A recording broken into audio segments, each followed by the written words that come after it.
વડોદરાના કારેલીબાગ વિસ્તારમાં ઓઇલ લીકેજથી રસ્તો બન્યો ખતરનાક, અનેક વાહન ચાલકો પટકાયા। વડોદરા શહેરના કારેલીબાગ વિસ્તારમાં આવેલા ખાસવાડી સ્મશાન રોડ ઉપર આજે એક અજાણ્યા ટેન્કરમાંથી ઓઇલ લીકેજ થતાં રસ્તા પર ભારે ચીકણાશ ફેલાઈ ગઈ હતી। અચાનક સર્જાયેલી આ પરિસ્થિતિના કારણે પસાર થતા અનેક વાહન ચાલકો સ્લીપ થઈ નીચે પટકાયા હતા, જેના લાઈવ ફૂટેજ પણ સામે આવ્યા છે। સદનસીબે કોઈ જાનહાની થઈ ન હતી, પરંતુ આ ઘટનાને લઈને વાહન ચાલકોમાં પણ ભયનો માહોલ જોવા મળ્યો હતો। ગરમીના વાતાવરણ વચ્ચે રસ્તા પર ફેલાયેલા ઓઇલના કારણે વાહન ચાલકો માટે રસ્તો જોખમી બની ગયો હતો। ઘટનાની જાણ થતાં સ્થાનિક વેપારીઓ તાત્કાલિક દોડી આવ્યા। સાવચેતીના ભાગરૂપે થોડા સમય માટે રસ્તા પરની અવરજવર ધીમી કરાવી। અકસ્માતો વધુ ન બને તે માટે વેપારીઓએ રસ્તા પર માટી નાખી ચીકણાશ ઓછી કરવાનો પ્રયાસ કર્યો। સાથે જ વાહન ચાલકોને ધીમી ગતિએ વાહન ચલાવવા પણ અપીલ કરવામાં આવી।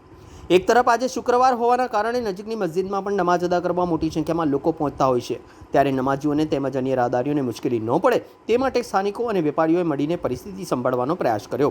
સ્થાનિક લોકોએ પાલિકા અને ટ્રાફિક વિભાગ પાસે માંગ કરી છે કે આવા બેદરકાર ટેન્કરો ચાલકો સામે કડક કાર્યવાહી કરવામાં આવે, તેમજ તાત્કાલિક રસ્તાની સફાઈ કરી વાહન વ્યવહાર ફરીથી સુરક્ષિત બનાવવામાં આવે।